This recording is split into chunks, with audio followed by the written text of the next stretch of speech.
Hello guys, next topic है हमारे पास work done in rotating a dipole. ठीक है, डाइपोल को जब रोटेट करवाते हैं तो कितना वर्क करना पड़ेगा, इतना तो हमें पता है कि वर्क डन जो होता है, जो एनर्जी होती है वो सेम बात है। क्लियर है इतनी बात। या फिर हमारे पास ये टॉपिक पूछ लिया जाता है potential energy of dipole in a uniform electric field. Electric field के अंदर पोटेंशियल एनर्जी कैसे निकालते हैं डाइपोल की। ठीक है, क्लियर है इतनी बात। तो हम यहां से क्या देखते हैं, जो काम किया हमने डाइपोल को रोटेट करवाने का एक पोजीशन से दूसरी पोजीशन पे, ठीक है, उसी को हम क्या बोलते हैं, पोटेंशियल एनर्जी बोलते हैं उस डाइपोल की। क्लियर है इतनी बात। यानी कि amount of work done in rotating the dipole from one position to another. जितना काम किया हमने, अमाउंट ऑफ वर्क डन कितना किया रोटेट करवाने में डाइपोल को एक पोजीशन से दूसरी पोजीशन इन द फील्ड के अंदर, is known as potential energy of dipole. उसी को हम क्या बोलेंगे, पोटेंशियल एनर्जी बोलेंगे उस डाइपोल की। यानी कि हमने यहां से, ये हमारे पास क्या है, इलेक्ट्रिक फील्ड है, प्लस चार्ज माइनस चार्ज। ठीक है, यहां पे हमने क्या प्लेस किया है, डाइपोल ए और बी। क्लियर है इतनी बात। अब मान लो यहां से इस डाइपोल को हम उठा के कुछ एंगल से रोटेट करवा रहे हैं, एक पोजीशन से दूसरी पोजीशन से जब दूसरी पोजीशन पे जब लेके आते हैं, तो जब हमने उस टाइम पे कितना काम किया है, जो काम किया है उसी को हम पोटेंशियल एनर्जी बोलते हैं उस डाइपोल की। क्लियर है इतनी बात। यानी कि मान लो हमने यहाँ थीटा एंगल से डाइपोल को प्लेस किया है, ए बी को किस एंगल से, थीटा 1 से मान लेते हैं।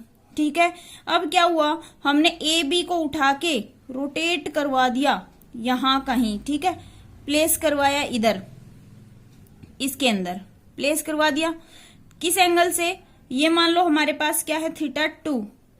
क्लियर है इतनी बात। यहां से हमने क्या किया, ये ए डैश है, ये बी डैश है हमारे पास। ठीक है, पहले हमारा ए बी कोई थीटा 1 एंगल से यहां रखा था डाइपोल।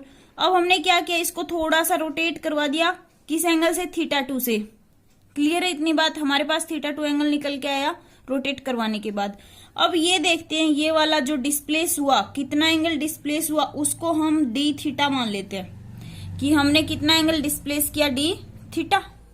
क्लियर है। यानी कि डी थीटा क्या आ जाएगा, कंप्लीट थीटा 1 में से जब थीटा 2 को माइनस करेंगे तो हमारे पास डी थीटा निकल के आएगा।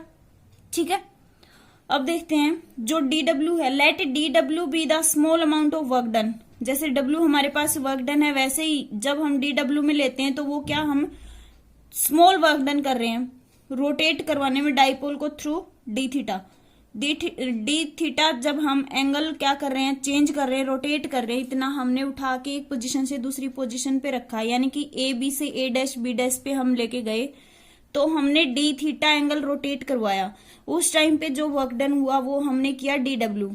तो हम क्या लिख सकते हैं, वर्क डन इक्वल, यानी कि D W equal to into D theta लिख सकते हैं। जितना डिस्टेंस, मतलब जितना डिस्प्लेस हुआ वो हम लिख दिया हमने यहाँ पे डी थीटा। क्लियर है इतना। अब हम क्या करते हैं, डी डब्ल्यू इक्वल टो की वैल्यू हमें पता है, निकाल चुके हैं हम, क्या होती थी, इससे पहले वाली वीडियो में किया है, पीई साइन थीटा, और साथ में क्या है, डी थीटा है। इतना कर दिया हमने।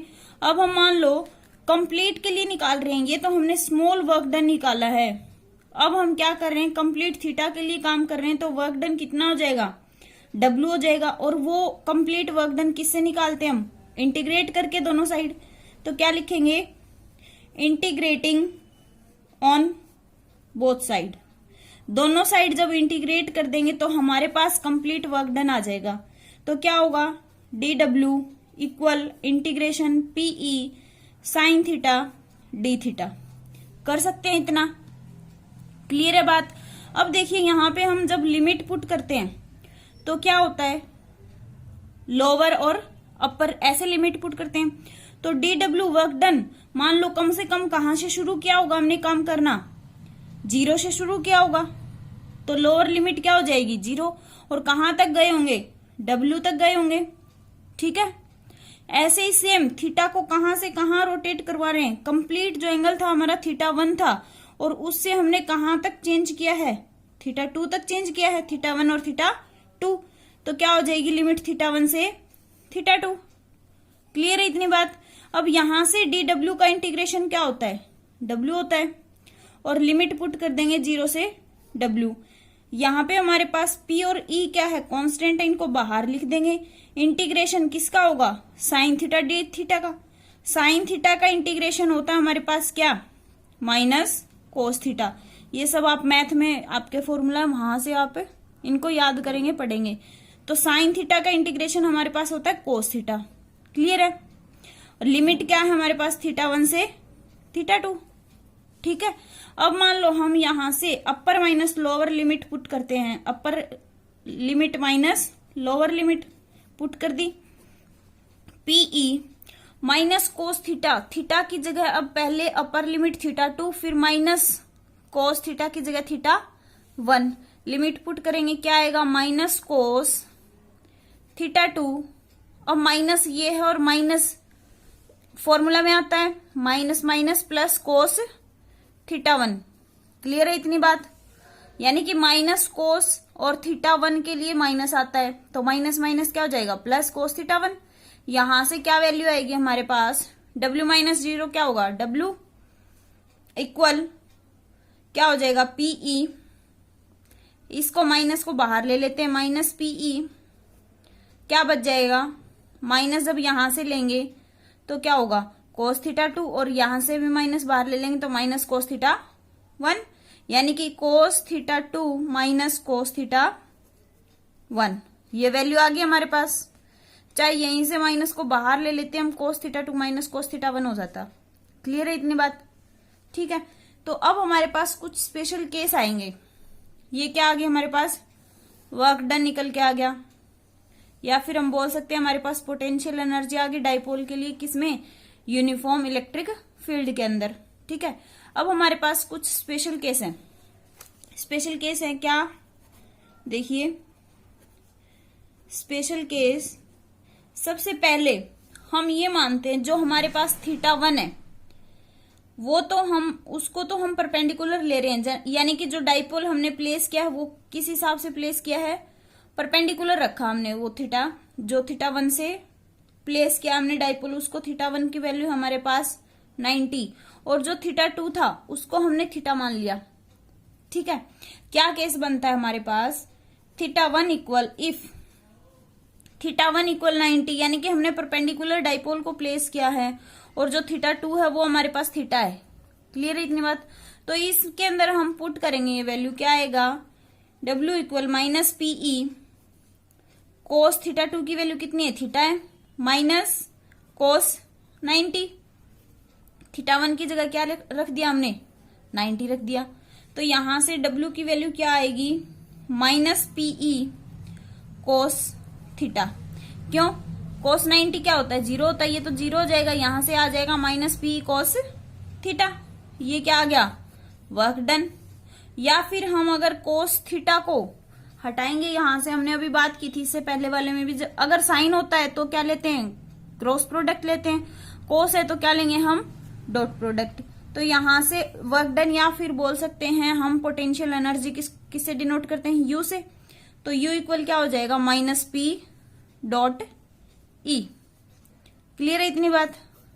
ये वैल्यू निकल के आएगी हमारी यहां से, यानी कि या तो W equal minus PE cos theta, या फिर कोस थीटा को हटाएंगे तो P और E के बीच में क्या आ जाएगा, डॉट आ जाएगा, और क्या आ जाएगा, इसके वेक्टर क्वांटिटी डायरेक्शन शो कर देंगे। यानी कि U इक्वल पोटेंशियल एनर्जी को U से डिनोट करते हैं, U equal minus P dot E। ये हमारा क्या बनेगा, फर्स्ट केस बनता है जब थीटा 1 90 है और थीटा 2 थीटा है। क्लियर है। अब हम मिनिमम और मैक्सिमम की कंडीशन निकालेंगे यहां से। तो हमारे पास फर्स्ट केस में जब थीटा 1 90 और थीटा 2 थीटा पुट किया है तो वहां से वैल्यू निकल के आई है U equal minus PE cos theta. ये वैल्यू निकली है हमारी यहां से। तो हम फर्स्ट केस मान लेते हैं क्या, जब हमारा इसके अंदर थीटा कितना है, 0 है। ठीक है। इसमें अगर हमारा थीटा 0 है तो कोस 0 क्या होता है, 1 होता है। तो U इक्वल क्या हो जाएगा, माइनस PE कोस 0, और कोस 0 की वैल्यू क्या होगी, 1 होगी। तो U इक्वल क्या आ जाएगा, माइनस PE। और ये किसकी कंडीशन है, मिनिमम की कंडीशन है, यानी कि माइनस में पोटेंशियल एनर्जी आई है, तो ये किसकी कंडीशन है, मिनिमम पोटेंशियल एनर्जी आ गई यहाँ पे, और ये क्या है, किसमें है, स्टेबल इक्विलिब्रियम में है। स्टेबल इक्विलिब्रियम में कैसे है, थीटा क्या है, 0 है। ठीक है, क्लियर है इतनी बात। अब हम मान लो यहाँ पे लेते हैं, थीटा 0 का मतलब है सेम ही साइड है, यानी कि इलेक्ट्रिक फील्ड भी उसी साइड और डाइपोल को भी उसी साइड हमने, यानी कि ये इलेक्ट्रिक फील्ड है, प्लस प्लस माइनस माइनस, ये इलेक्ट्रिक फील्ड है, और इसी साइड हमने क्या किया है, डाइपोल को प्लेस किया है। ठीक है, तो ये क्या आ गया हमारे पास, स्टेबल इक्विलिब्रियम की कंडीशन। अब इसी के अंदर सेकंड पॉइंट लेते हैं, अगर हमारे पास थीटा क्या है, 180 है। अगर हमारे पास थीटा 180, तो यहां वैल्यू पुट करेंगे, यू इक्वल क्या हो जाएगा, माइनस पीई कोस 180 हो जाएगा। अब कोस 180 की वैल्यू कितनी होती है, -1 होती है। कोस 180 की वैल्यू कितनी होती है, -1। यहां पे पुट करते हैं हम जब, तो -1 ये और माइनस ये है, माइनस माइनस की मल्टीप्लाई करवाते हैं, प्लस आता है, यानी कि पीई, ये u की वैल्यू आ गई, u इक्वल पीई। ये नेगेटिव में था, इसलिए ये कंडीशन क्या थी, मिनिमम की थी। ये हमारे पास प्लस में है, पॉजिटिव में है, तो ये क्या है, किसकी कंडीशन है, मैक्सिमम की कंडीशन है। ठीक है, तो ये मैक्सिमम की कंडीशन तो है, लेकिन इलेक्ट्रिक फील्ड इस डायरेक्शन में है हमारे पास, और हमने डाइपोल को किधर, इस डायरेक्शन में प्लेस किया है। ठीक है, तो क्या होगा, वही टॉर्क वाली बात, क्या, अनस्टेबल इक्विलिब्रियम। ठीक है, जब इलेक्ट्रिक फील्ड के डायरेक्शन में हमारे पास डाइपोल रखा था, तब तो स्टेबल इक्विलिब्रियम की कंडीशन थी, लेकिन जब हमारे पास क्या है, इलेक्ट्रिक फील्ड से अपोजिट डायरेक्शन में एंगल 180 तो तभी बनेगा जब क्या है, ये एंटी पैरेलल हो जाए। एंटी पैरेलल रखे हैं तो किसकी कंडीशन है, इक्विलिब्रियम तो है, लेकिन अनस्टेबल की कंडीशन है। क्लियर है इतनी बात। तो यही क्या था हमारे पास, वर्क डन या फिर पोटेंशियल एनर्जी निकाल रहे थे हम। ये डेरिवेशन अच्छे से समझ आ गया। इसके अंदर स्पेशल केस है, इनको ध्यान में रखने। जब थीटा 0 करते हैं तो हमारे पास स्टेबल इक्विलिब्रियम की कंडीशन आती है, और जब थीटा 180 करते हैं तो अनस्टेबल इक्विलिब्रियम की कंडीशन आती है, जो कि मैक्सिमम पोटेंशियल एनर्जी मिलती है वहां से, और स्टेबल इक्विलिब्रियम के अंदर मिनिमम पोटेंशियल एनर्जी। क्लियर है इतनी बात। तो अच्छे से नोट्स प्रिपेयर करना, और इनको बार बार रफ नोटबुक में निकाल के देखेंगे तो समझ में आएंगे, ध्यान में तभी रहेंगे। Thank you.